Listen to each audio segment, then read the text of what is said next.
Bonjour à toutes et à tous et bienvenue dans ce nouvel épisode d'Éclat de tradition. Aujourd'hui on va parler d'un espace qui est assez souvent négligé mais qui est pourtant essentiel en fait dans la maison, c'est la salle de bain. Ça peut rapidement devenir un lieu chaotique quand elle n'est pas bien organisée et pourtant en fait une salle de bain qui est bien agencée, même si elle est petite, ça peut transformer le quotidien, ça peut apporter du calme, de l'efficacité et puis un peu de beauté. Alors, comment organiser sa salle de bain de manière à la rendre fonctionnelle, tout en respectant une certaine simplicité, une certaine sérénité? C'est ce qu'on va découvrir ensemble aujourd'hui. Alors, avant de se lancer dans des conseils pratiques, je pense que c'est important de comprendre pourquoi l'organisation de cet espace est cruciale. Une salle de bain bien pensée, ça ne doit pas seulement répondre à un besoin de stockage, ça doit aussi créer une ambiance apaisante. C'est un espace dédié à la détente, à l'hygiène, et parfois à la prière. Alors pourquoi ne pas en faire un lieu de sérénité qui soit ordonné et fonctionnel? Alors comment on va faire pour allier praticité et harmonie dans un espace qui soit aussi intime? On va essayer d'explorer cette question. La première étape pour bien organiser sa salle de bain, c'est de faire le tri. Il y a beaucoup de femmes qui vont accumuler des produits de beauté, des échantillons et des accessoires sans même s'en rendre compte en fait. Ça va encombrer non seulement l'espace, mais aussi créer un sentiment de chaos. Et il est assez important de se rappeler que chaque objet doit avoir une place. Voici quelques petites astuces pratiques, j'espère que vous en aurez l'usage. D'abord, vous sélectionnez uniquement ce que vous utilisez régulièrement. Si un produit est vieux ou que vous ne l'utilisez plus, c'est le moment de vous en séparer. Bye bye. Optez aussi pour des produits qui soient multifonctionnels. Par exemple, un savon solide qui sert à la fois de nettoyant pour le corps et les cheveux. Ça peut réduire le nombre de produits dans votre salle de bain. Alors après, c'est peut-être pas l'idéal pour tout le monde, mais par exemple, pour monsieur, ça peut être pratique, etc. Faites un tri chaque saison. Par exemple, toutes les crèmes solaires, les huiles pour le corps, c'est utile que l'été. Rangez-les dans un placard et gardez-les à portée de main que lorsque la saison s'y prête, en fait. Une fois que vous avez effectué ce tri, il est temps de penser à l'agencement. Alors voici quelques idées concrètes un peu pour maximiser l'espace dans votre salle de bain, parce que c'est souvent des espaces assez étroits. D'abord les étagères ouvertes, parce que si vous manquez de placard, les étagères ouvertes, c'est quand même un excellent moyen de stocker tout ce qui est serviettes, produits de beauté ou éléments décoratifs. Vous pouvez aussi les personnaliser en choisissant des beaux paniers, des petits contenants en verre. Ça va vous permettre d'avoir tout sous la main tout en maintenant en fait une certaine organisation visuelle. Vous pouvez aussi opter pour des rangements modulables. Investissez dans des systèmes de rangement qui vont s'adapter à la taille de vos produits. Par exemple des paniers à tiroirs ou des boîtes empilables en fait qui peuvent aider à garder les petits articles, comme par exemple les cotons-tiges, les accessoires pour le cheveu, etc. bien ordonnés. Vous pouvez également investir dans un petit meuble sous vasque, sous votre évier. Ça peut transformer un espace inutilisé en rangement supplémentaire quand vous n'en avez pas. Essayez d'utiliser aussi quand c'est possible l'arrière des portes.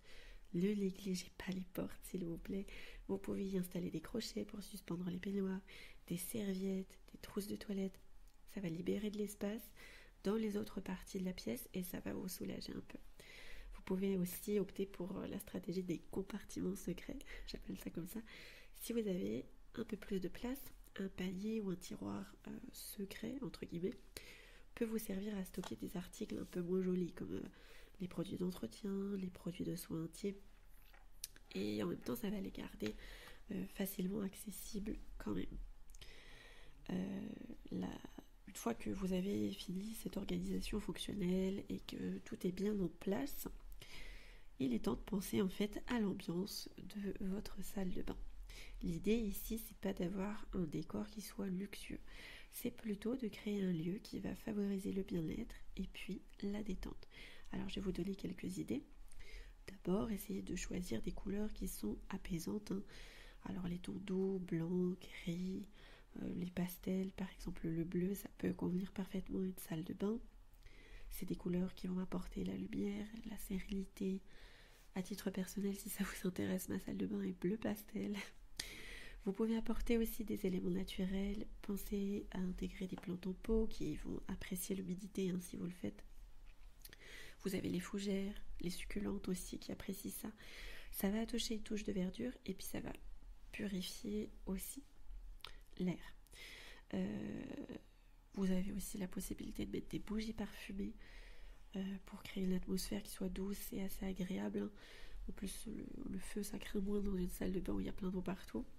Vous pouvez allumer une bougie avec des petites senteurs assez agréables à la lavande, à la vanille, etc. Ça peut transformer une simple routine en véritable moment de détente. Et puis vous avez aussi le linge de bain, des serviettes en coton de bonne qualité. Ça peut transformer la sensation dans une salle de bain. Alors vous pouvez les choisir dans des couleurs neutres de préférence pour plus de simplicité, mais après, comme je vous l'avais déjà expliqué dans un épisode précédent, le code couleur, ça peut aussi être intéressant pour plein de raisons. Alors après, maintenant que votre salle de bain, elle est bien organisée et que a priori elle est agréable, il faut la garder dans cet état. Donc d'abord, la première chose, c'est de ranger au fur et à mesure. Plutôt que de laisser traîner vos produits de beauté ou les serviettes sales, prenez l'habitude de tout ranger immédiatement après usage. Ça va vous éviter de retrouver un chaos pas possible à la fin de la semaine où vous devrez tout gérer en même temps. Évitez aussi l'accumulation de nouveaux produits. Avant d'acheter un truc, demandez-vous si vous en avez vraiment besoin, si vous avez de la place pour le ranger, si ça fait pas double emploi avec quelque chose, etc., etc. Après, je dis pas si vous avez un stock, pourquoi pas, ça c'est encore différent. Mais évitez de le mettre aussi tout le temps dans la salle de bain parce que l'humidité dans les produits, c'est pour les cosmétiques, c'est rarement agréable. Et puis après, toutes les semaines, vous pouvez faire un entretien rapide. Voilà, une fois par semaine, ça suffit. Ça peut être un moment où vous passez un coup de balai, vous désinfectez les surfaces, vous réorganisez les étagères si nécessaire. Et puis voilà, cette petite maintenance hebdomadaire, ça va vous permettre de garder une salle de bain toujours impeccable, on l'espère. Alors, petites astuces supplémentaires. Personnellement, à chaque fois que je prends ma douche, je lave la baignoire et les murs autour parce que c'est plus pratique. Je suis déjà là, ça me demande pas grand chose et comme ça, je sais que c'est fait régulièrement.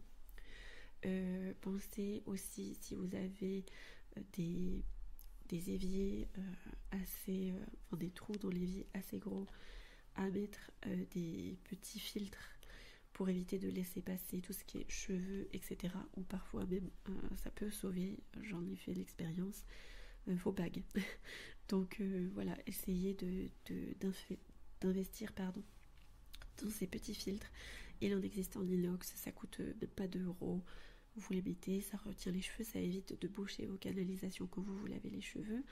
Parfois, monsieur se rase dans l'évier aussi, c'est pareil. Alors là, le papier journal, c'est quand même un peu mieux en général.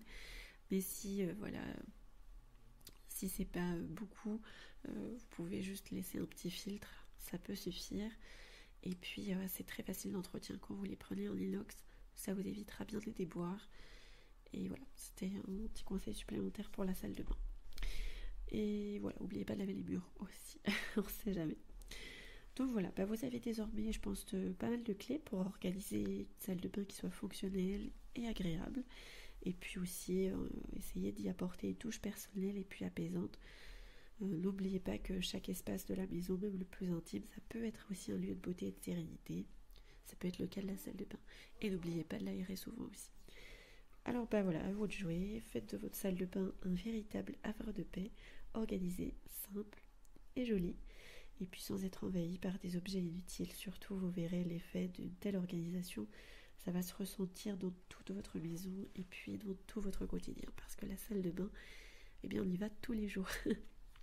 Donc forcément, vous allez voir tous les jours le désordre si vous n'en prenez pas soin. Donc essayez d'en prendre soin. Ça vous fera plaisir le matin quand vous la verrez, le soir quand vous la verrez. Et le midi, si vous êtes à la maison, vous allez sans doute en avoir besoin aussi. Donc voilà.